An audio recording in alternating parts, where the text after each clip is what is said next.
नमस्ते dear students, welcome to all. स्वागत है आप सभी का पीटी एजुकेशन में। और आज है हमारा सेशन नंबर 181। धीरे धीरे हम पहुंच रहे हैं डबल सेंचुरी की ओर। 200 सेशंस ऑफ लर्निंग धीरे धीरे हम कंप्लीट कर लेंगे with in just a span of a time. So PTs news affairs में आज का जो टॉपिक है जिस पे आज हम बात करेंगे, तो वो टॉपिक है थोड़ा सा एनर्जी सेक्टर की ओर। यूरेनियम एक्सप्लोरेशन इन अरुणाचल प्रदेश। मैं ऑलरेडी आपके साथ 3 से 4 लेक्चर्स ले चुका हूँ एनर्जी सेक्टर के ऊपर। आप प्लेलिस्ट में जाके देख लीजिएगा, हमने बहुत सारी बातें की हैं, चाहे वो ऑयल एनर्जी की बात हो या सोलर एनर्जी की बात हो। राइट। तो ध्यान रखना है आपको कि एनर्जी भी एक बहुत बड़ा पहलू है। क्लाइमेट चेंज तो है ही है, लेकिन एनर्जी भी बहुत बड़ा एक पहलू है, क्योंकि एनर्जी ही वो तार है जो एनवायरनमेंट और इकोनॉमी के बीच को जोड़ने की कोशिश करता है, मतलब बैलेंस बना के रखने के लिए। राइट। रिलेटेड है आपका current events of national and international importance, energy and mines, Indian geography. मुख्य परीक्षा की अगर बात करूं मेंस में, तो पेपर 1 एंड पेपर 3 से ये पूरा पूरा रिलेटेड है। कुछ भी आ सकता है। आज थोड़ा सा मेरे को थोड़ा लगा कि क्यों ना अपनी हैंड राइटिंग में लिखा जाए, तो मैं अपनी हैंड राइटिंग में लेके आया हूँ। अगर हैंड राइटिंग गंदी हो तो माफ करना यार, लेकिन जिस जैसा था मैंने लेके आया, आपके लिए लेके आया। राइट। चलो पढ़ना शुरू करते हैं। सबसे पहला बिंदु अगर हम पढ़ें, तो पहला बिंदु हमारे पास क्या कहता है, atomic energy minerals directorate for exploration and research under department of atomic energy. तो डिपार्टमेंट ऑफ एटॉमिक एनर्जी के अंदर में ये एक डायरेक्टरेट है, atomic minerals directorate, that is AMD. जिसका पूरा काम क्या है कि ये जियोलॉजिकल इन्वेस्टिगेशंस करता है हर जगह। अभी फिलहाल कहाँ चल रहे हैं, अभी अरुणाचल प्रदेश की ओर चल रहे हैं। अरुणाचल प्रदेश से कनेक्ट कीजिए चाइना, और साथ ही साथ म्यांमार में जो वहाँ पे क्राइसिस अभी हो रही है, काफ़ी सारे आर्टिकल्स उसके ऊपर आ रहे हैं कि म्यांमार में जो क्राइसिस हो रही है उसमें इंडिया को क्या स्टैंड लेना चाहिए, किस तरीके से बीच में इंटरवीन करना चाहिए। मैं कोशिश कर रहा हूँ कि आपके लिए उस पर भी एक दो लेक्चर लेके ज़रूर आऊँगा मैं। राइट। तो एएमडी ही वो एक तरीके की इन्वेस्टिगेटिव एजेंसी है जो कि काम करती है यूरेनियम एक्सप्लोरेशंस को लेके, जियोलॉजिकल इन्वेस्टिगेशंस को लेके in the various parts of the India. Now अगर भारत की बात करें तो पर्टिकुलरली यूरेनियम सेक्टर में, यानी कि यूरेनियम के लिए एक कंपनी है, इंडिया लिमिटेड है, that is UCIL, that is union corporation of India limited. ये भी डिपार्टमेंट ऑफ एटॉमिक एनर्जी के अंदर आती है, और ओनली ऑर्गेनाइजेशन है जो कि माइनिंग और प्रोसेसिंग ऑफ यूरेनियम ओर के लिए रिस्पॉन्सिबल है फॉर कमर्शियल पर्पजेज। ध्यान रखिएगा, फॉर कमर्शियल पर्पजेज। अगर बात करें तो भारत के अंदर में कौन सबसे ज्यादा पोर्शन जो है यूरेनियम की में डिवोट कर रहा है, यानी इस सेक्टर में सबसे ज्यादा अच्छी परफॉर्मेंस, अपना कंट्रीब्यूशन कौन दे रहा है, तो वो है झारखंड के जद्दूगुड़ा माइंस। साथ ही साथ आंध्र प्रदेश के तुमलपल्ले माइंस, यहाँ से भी जो है यूरेनियम को क्या किया जाता है, एक्सट्रैक्ट किया जाता है। पूरा मैं आपके लिए चार्ट लेके आया हूँ, चार्ट भी दिखाऊंगा आपको, ताकि आपको एक बिल्कुल क्लियर कट आइडिया हो कि कहाँ कहाँ पे क्या हो रहा है। लेकिन कुछ कुछ बातें हैं जो आपको ध्यान रखनी है, जैसे कि ये uranium corporation of India limited, यहाँ पे एक वर्ड आया ओनली। राइट। तो इन सब चीज़ों को आपको ध्यान रखना है, क्योंकि प्रीलिम्स में कुछ भी पूछा जाएगा। साथ ही साथ अगर अगले बिंदु पे बात करूं, तो भारत क्या इंपोर्ट करता है यूरेनियम? अगर इतने सारे माइंस है भारत के अंदर में, तो जरूरत क्या है? तो आंसर है करता है, बिल्कुल करता है। कहाँ से करता है? तो कनाडा, रशिया और कजाकिस्तान, यहाँ से ज्यादा इंपोर्ट किए जाते हैं।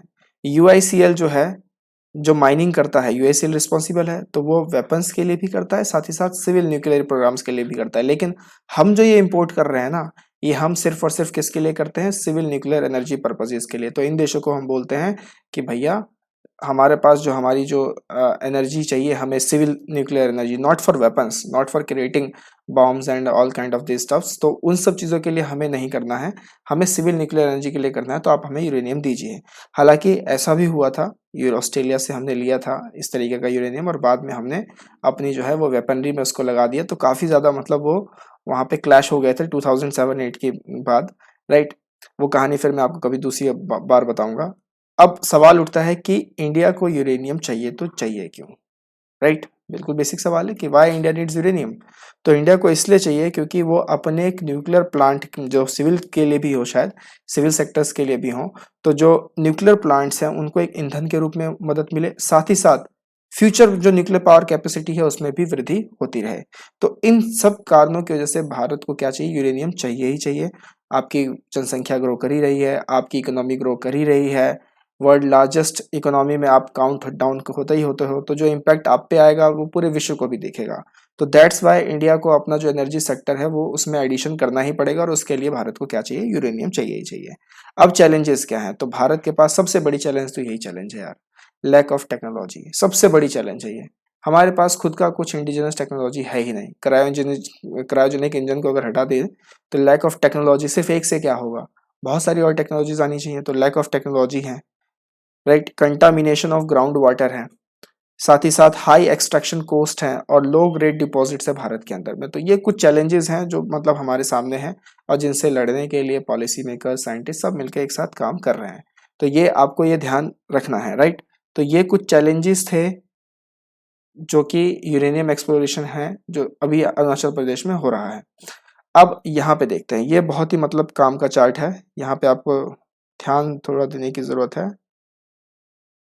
सो this is major uranium provinces of India, right. यहाँ पे आप देख लीजिए, ये वाला अरावली, उसके बाद भीम बेसिन ऑफ कर्नाटका, उसके बाद यहाँ तो बहुत ज़्यादा है, फिर छत्तीसगढ़ बेसिन भी है, राइट। जैसे मैंने बताया था, तुमुलापल्ले भी है, जद्दूगुडा भी है, राइट। इस तरीके से अब ये न्यू माइंस बन रहे हैं। तो ये रहा, uranium is a heavy metal that occurs in most rocks in concentrations of 2 to 4 ppm parts per million, and uranium also occurs in sea water. तो ये जो है आपको ध्यान रखना है, बहुत इंपॉर्टेंट है, major uranium provinces of India, right. अब आज के फैक्ट पे आते हैं। आज का जो हमारा फैक्ट है कंबाला। क्या है कंबाला? ये एक एनुअल बफेलो रेस होती है कर्नाटका में, खासकर जो वहाँ के जो उडुपी जिला है, उनकी जो फार्मिंग कम्युनिटी है, तो उसमें ये लोग मतलब रेस करते हैं। This festival is totally dedicated to Kadri's god Manjunatha, और जो कि कहा जाता है कि वो भगवान शिव के ही क्या है, एक इनकारनेशन है, इसी वजह से उनको डिवोट करने के लिए ये मनाया जाता है। How many of you are from Karnataka and who had seen these kind of events live? Not on TVs and on videos, live में से आप लोगों ने कितने देखा है? साथ ही साथ how many of you visit Mysore palace? क्या आप लोग मैसूर पैलेस गए हैं? बांदीपुर टाइगर रिजर्व गए हैं? बहुत बढ़िया बढ़िया जगह, मैसूर तो मीन्स फैंटास्टिक प्लेस, राइट। सो कभी मौका मिले आपको तो जरूर कीजिएगा, वरना तो सिविल सर्विसेज बनने के बाद, सिविल सर्वेंट बनने के बाद तो आपका भारत भ्रमण होगा ही होगा, वो तो डेफिनेटली करवाएंगे ही, राइट। चलिए, इकोनॉमिक क्रैकर का कोर्स चालू है, 8 मई से फिर दोबारा चालू होने जा रहा है। अपने आप को एनरोल कीजिए, बहुत अच्छे अच्छे विद्यार्थियों ने पूरा प्रोत्साहन दिखाया, खुद को एनरोल किया। आप में से जिन्होंने अभी तक नहीं किया है तो what are you waiting for, go and enroll and learn economy like a boss. करके दिखाएंगे वाली स्पिरिट होगी। 4 कोर्सेज हैं, economic cracker, power of 10, C booster premium, और साथ ही साथ इंग्लिश क्रैकर, राइट। पीटी के सब्सक्रिप्शन कोर्सेज ऑन है, 1 महीने के लिए और 6 महीने के लिए आप यूट्यूब कम्युनिटी से भी डायरेक्ट ज्वाइन कर सकते हैं, और साइट पे भी जाके आप डायरेक्ट ज्वाइन कर सकते हैं। ये वो लिंक है, डिस्क्रिप्शन में भी लिंक दी हुई है, आप डिस्क्रिप्शन से भी देख लीजिएगा, राइट। आइडियल्स है for professional, civil services aspirants, MBAs and college students.